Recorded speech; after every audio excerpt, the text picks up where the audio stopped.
The splash still rings in my ears. Water exploding, screen hissing, my life's work dissolving into a cloud of smoke and static. My brother stood there, smirking like a child who had just knocked over a sandcastle.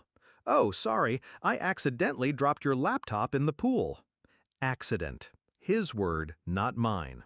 And when I turned to my father, waiting, hoping for the bare minimum of justice, he just shrugged. "It's just an accident." That was the moment I stopped being their victim. I didn't argue, I didn't shout, I didn't even flinch. I smiled. And that night, I started my revenge.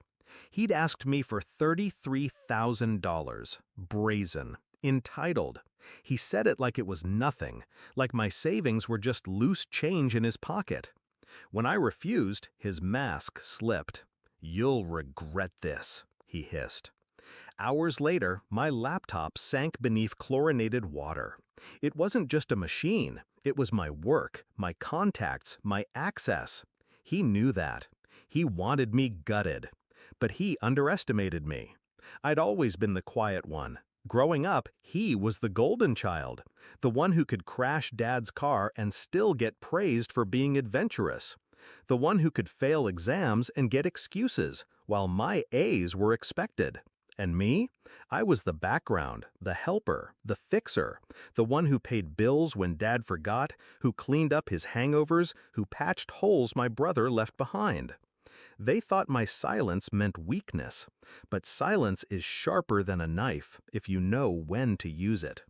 So when my brother laughed over my drowned laptop, I didn't mourn, I recalculated. Because what he didn't realize was this: my strength was never in the device, it was in the access, the passwords, the accounts, the digital veins of our family's fragile empire. I had built the infrastructure he depended on: banking apps, utility logins, investment dashboards. He never bothered learning. He always came to me with his forgotten passwords, and I always fixed it. That night, I stopped fixing. I started breaking. At 11:37 p.m., I began.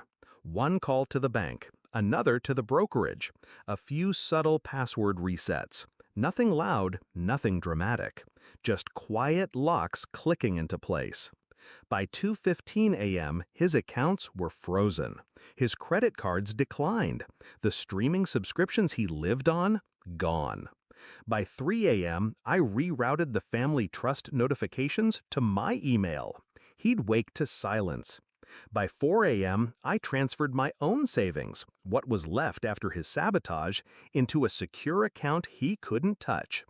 By 5:45 a.m., his world was ashes, though he didn't know it yet. I imagine his face when he woke. Coffee in one hand, phone in the other, scrolling through his balance.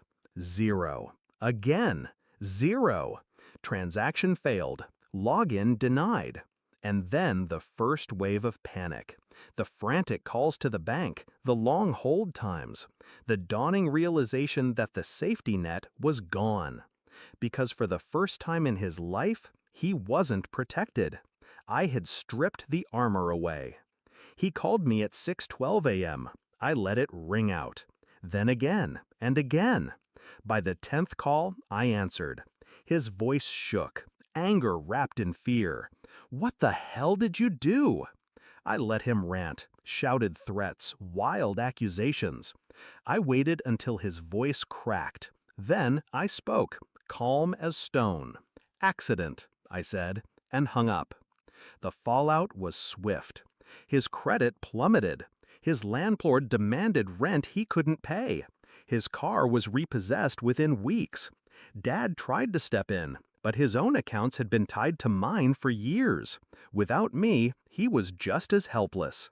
The same man who dismissed my ruined laptop as just an accident now watched his precious son spiral, and I didn't lift a finger, because I already had. Weeks later, my brother showed up at my door, eyes sunken, jaw tight, rage eating through him.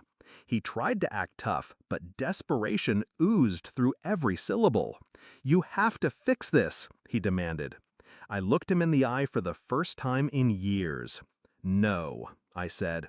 He blinked, shocked, like the concept of denial had never existed in his universe. You ruined me, he spat. I leaned forward.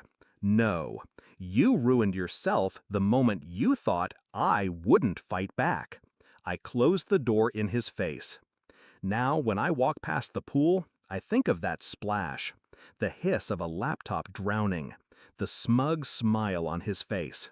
And then I think of 5:45 a.m., the moment he realized he wasn't invincible, the moment his empire of entitlement collapsed, all because he mistook silence for surrender. But silence was my weapon, and I used it to carve him out of my life.